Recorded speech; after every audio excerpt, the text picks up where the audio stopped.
Here are today's headlines. President Duterte leads the launching of a specialized bank that will attend to the needs of overseas Filipino workers. Senate President Coco Pimentel urged lawmakers to settle their differences on how to vote on amendments to the Constitution. The National Telecommunications Commission recommends the closure of 30 radio stations in Davao Region.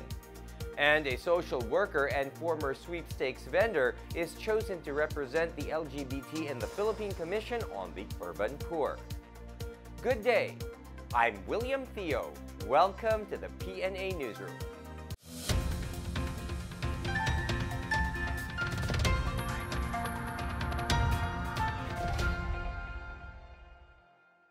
President Rodrigo Duterte spearheaded the launching of the Overseas Filipino Bank, or OF Bank, which aims to cater the needs of more than 10 million overseas Filipino workers. The president led the unveiling of OF Bank logo before the OFWs in attendance, along with OF Bank Chairman and Land Bank President and CEO Alex Buenaventura and his cabinet members. Duterte signed Executive Order number 44 in September last year, directing the state-owned Land Bank of the Philippines to acquire Philippine Postal Bank and convert it to OF Bank. The president underscored the government's commitment to protect and uphold the welfare of the OFWs, who are considered the country's modern-day heroes. The OFWs remain as one of the economic growth drivers of the Philippines, with their total remittance reaching to $26.9 billion in 2016. The OF Bank will offer 15 banking products and services ranging from deposits, loans, and investment to payment and remittance to the OFWs and their beneficiaries. The OF Bank will operate through one branch in Liwasang Bonifacio in Manila and through 423 Land Bank branches and extension offices nationwide. The Duterte administration hit a record-high satisfaction rating, toppling all other Philippine presidents in the last quarter of 2017. Here is our report.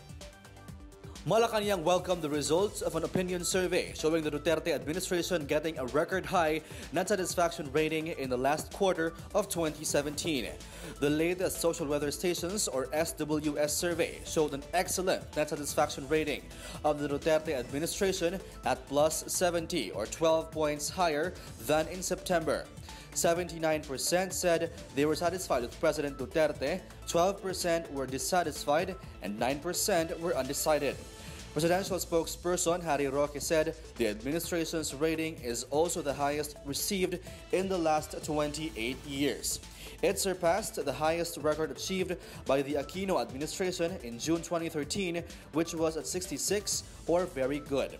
The government's rating also hit a new record high at an excellent plus 71 among the Class D or Masa. The poll results also showed high public appreciation of the Duterte administration's handling of several national issues. Roque said the public's confidence continued to motivate the president and his team to continue working hard to lay down the conditions of a peaceful and prosperous nation. For the PNA Newsroom, I'm Rom Dulfo. A U.S.-based Filipino group said the Securities and Exchange Commission has legal grounds to revoke the registration of news website Rappler. Lawyer Arnedo Valera, chairperson of U.S. Pinoys for Real Change in the Philippines, said Rappler had violated regulations on control of local media companies. The Constitution requires 100% Filipino control for any local media entity, while the Securities Regulation Code states that control goes beyond ownership of shares and any form of control is control. Valera said the SEC decision was independent as it was issued by appointees of former President Benigno Aquino III and that it was based on the 1987 Constitution. The lawyer said the exercise of press freedom also requires compliance with the law. Valera suggested for Rappler to file an appeal to the Court of Appeals. Law firm Dizon and Orbe Dizon earlier said the control provision under the Philippine Depositary Receipts issued by Rappler caused the violation. The National Telecommunications Commission Region 11 has recommended 30 radio stations in Davao Region to stop operations and show cause for lack of permits and violations of regulations. NTC 11 Regional Director Nelson Cañete said that among those recommended were 10 radio stations in Davao del Sur, 5 in Davao del Norte, several others in Davao Oriental and Compostela Valley. Cañete said the NTC earlier approved the closure of 2 radio stations in Digos, 1 in Bansalan in Davao del Sur, and 1 in Lupon, Davao Oriental. The recommendations do not yet include 2 stations in Davao City that use bamboo poles for their transmitters. Cañete said under NTC rules, a radio station owner needs to secure permits to install their transmitters and towers and even the transport of this material. In the light of the Rappler controversy, Cañete said NTC does not curtail freedom of media but only sees that everybody complies with the technical requirements before going on air. He said even transporting transmitters need the permit from NTC. The number of locators inside the Clark Freeport in Pampanga has increased by 54, bringing the total to 949 at the end of 2017. Clark Development Corporation President and CEO Noel Manangkil said the increase is the result of continuing efforts to make the Freeport one of the best investment destinations in Central Luzon, as well as in the country and the Asian region. The commercial sector has the biggest number of locators, followed by the service-related and industrial. Clark currently has nearly 108,000 workers, an increase of over 14,000 in 1 year. The industrial sector inside Clark is the biggest contributor of employment, generating 44.8% of the total number of workers, followed by the ICT industry with 22.7%.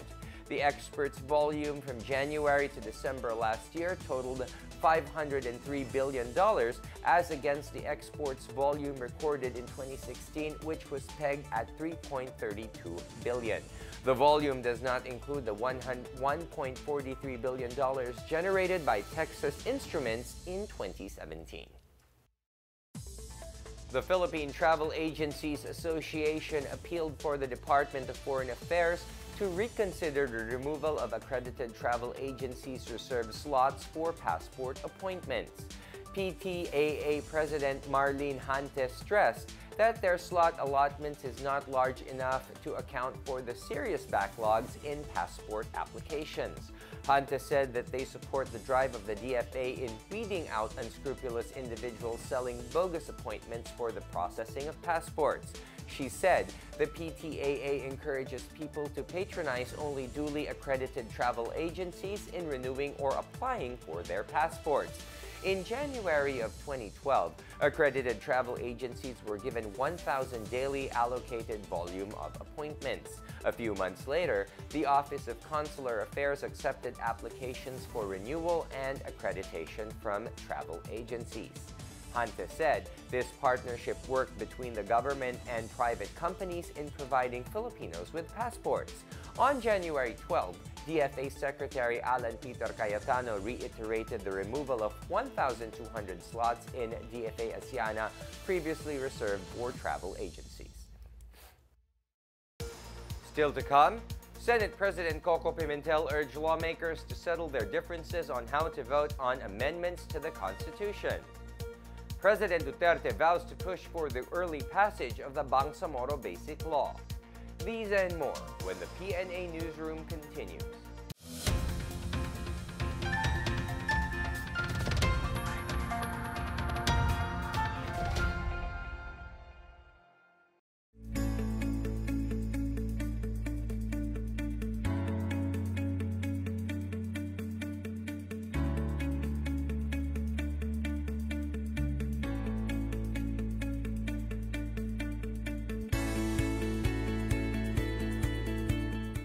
This year, as we end the calendar year,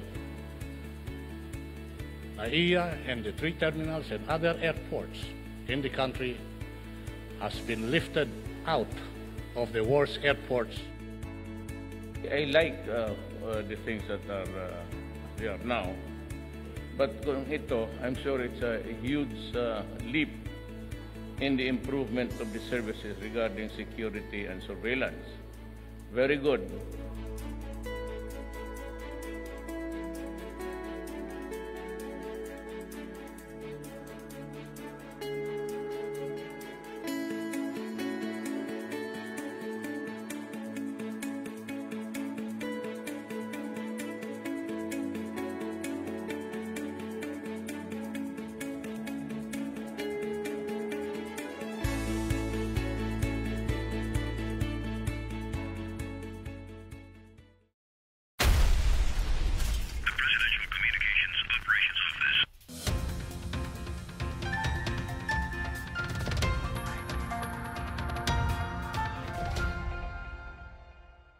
Senate President Coco Pimentel urged Congress to agree on how to vote on possible amendments to the Constitution.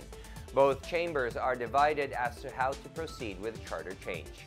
Here is our report. Senate President Aquilino Pimentel III said the two chambers of Congress, the Senate and the House of Representatives, must agree whether to vote jointly or separately, otherwise they could not proceed to amend the 1987 Constitution.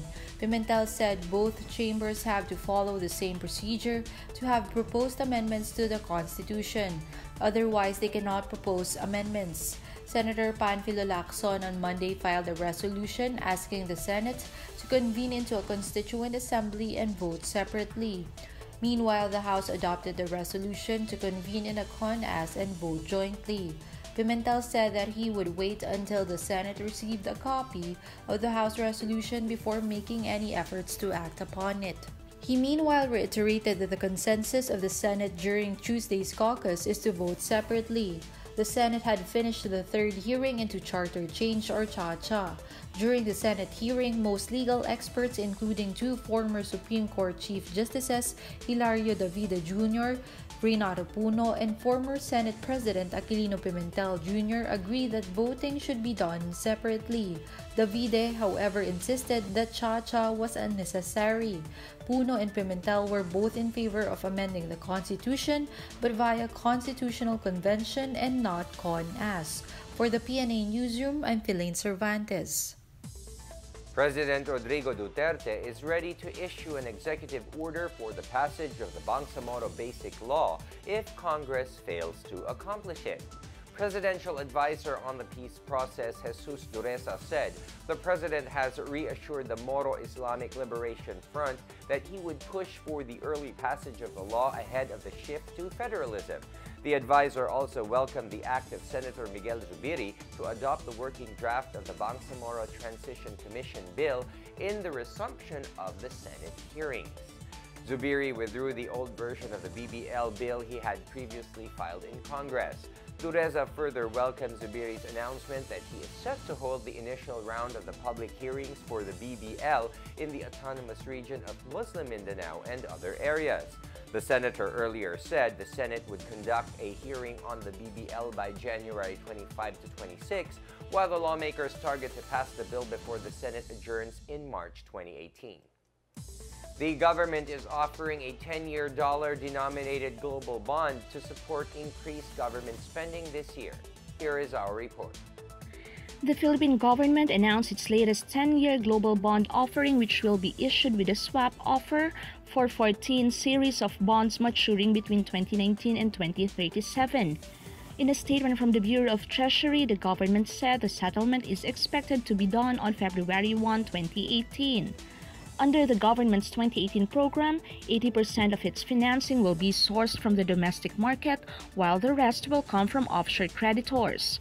The government plans to borrow about 888 billion pesos this year, with overseas borrowing set at around 176 billion pesos. Aside from the US dollar-denominated bond, the government also plans to issue yen-denominated Samurai bond and renminbi-denominated Panda bond. In January 2017, the Duterte administration issued its first 25-year dollar-denominated bond amounting to $2 billion. $500 million of the proceeds of last year's issuance was used to augment government funds for its programs, while $1.5 billion was used to pay investors who submitted 14 series of bonds maturing between 2019 and 2037 for swap. Last year's bond sale attracted $4.5 billion worth of tenders, 43% of which came from Europe, 33% from Asia, and 24% from the US. For the PNA Newsroom, I'm Chris Crismundo. The Brunei Darussalam, Indonesia, Malaysia, Philippines, East Asian Growth Area holds a promising potential for goat raisers in Palawan when the Buliluyan Kudat Sea Link opens. Leonardo Enriquez of the DA Agricultural Production Coordinating Office said that there was a growth demand for goat meat. He said the sea connection with the neighboring countries of Brunei Darussalam, Indonesia, and Malaysia could help raisers in the province. Enriquez said the province alone could not cope with the increasing demand, considering that the three countries had big consuming populations of goat meat. He expects the opening of the Buliluyan Kudat route next month to induce a shift from small-scale goat raising. The Department of Agriculture can support goat raisers by establishing a semi-processing plant for goat products. Enriquez cited Palawan's advantage of having vast tracts of land for livestock. Dairy production is another potential since goats produce quality fresh milk. He said their office could extend the necessary assistance for Palawan to become a competitive producer of livestock. Talk and Text picked up the pace in the second half to turn back Blackwater in the main game of the PBA Philippine Cup doubleheader at the Smart Araneta Coliseum in Quezon City. Looking to end up at the wrong side of yet another giant slaying by the elite by halftime, the Katropa outscored them in the third quarter to gain the lead entering the fourth period. R.R. Pogoy dropped 24 points with 8 rebounds, 3 assists, and 2 steals off the bench, while Jason Castro also had significant contributions off the bench with 17 markers, 5 rebounds, 3 assists, 3 steals, and 2 blocks. Boy Aram led Blackwater with 20 points, 8 rebounds, 1 assist, 2 blocks, and 4 steals. Ace player Mac Bello was limited to only 9 points. Up next, President Duterte addresses the pilfering of a couple's luggage at the Clark International Airport. A social worker and former sweepstakes vendor is chosen to represent the LGBT and the Philippine Commission on the urban tour. These and more when the PNA Newsroom returns.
President Duterte met with officials of the Clark International Airport to discuss the reported theft on the luggage of a Balikbayan couple.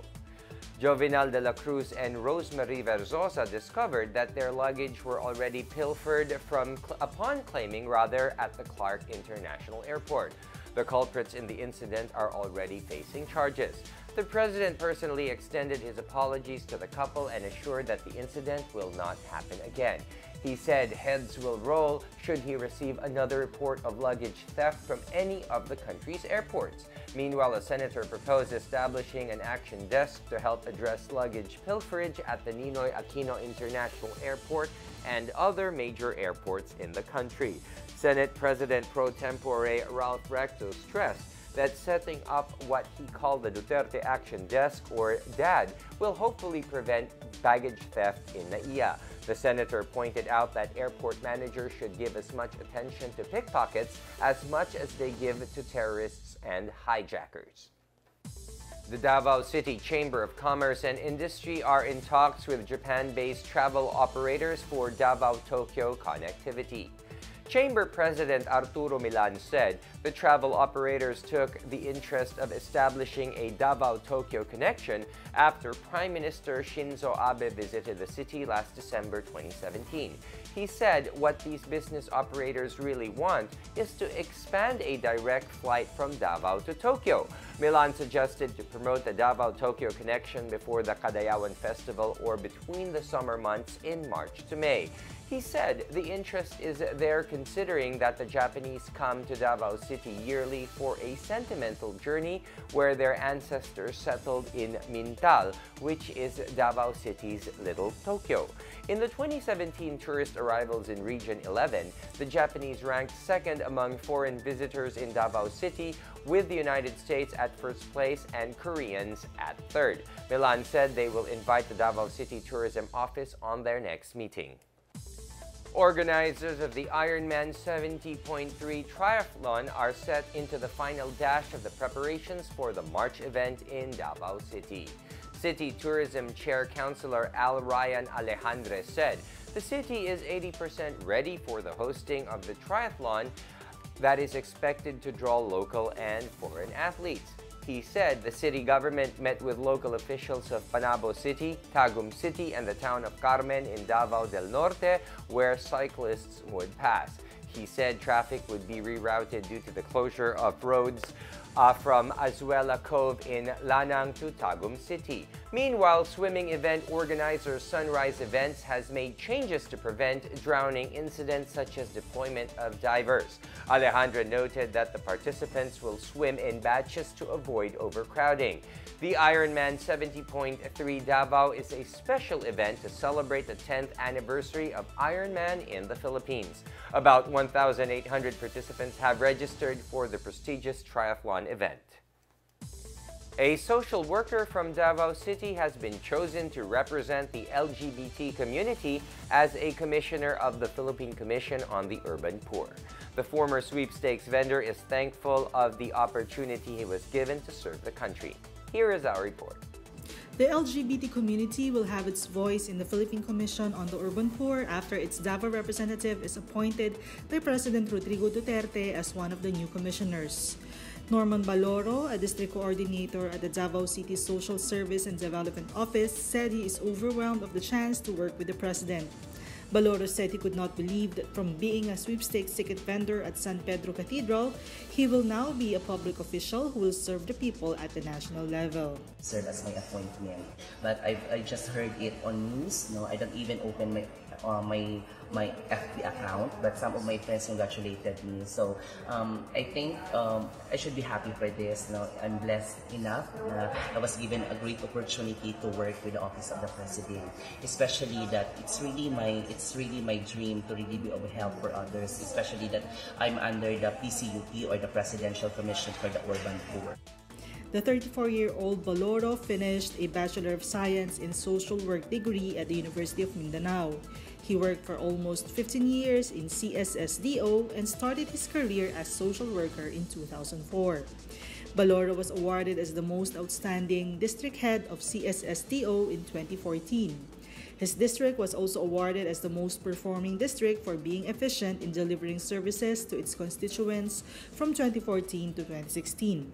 Baloro said the work in PCUP is no different with his work at CSSDO, which is to look after the people's welfare, especially the poor. Along with Baloro is 2014 Ramon Magsaysay Awardee for Emergent Leadership, Randy Halasan, who is a teacher in the hinterlands of Marilog District in Davao City. Halasan and Baloro will be replacing Manuel Serra Jr. and Joan Lagunda, who were fired by the President along with PCUP Chair Terry Ridon for excessive travels abroad. For the PNA Newsroom, I'm Janice Cave. Let's now check out the weather forecast for Metro Manila and the rest of the country.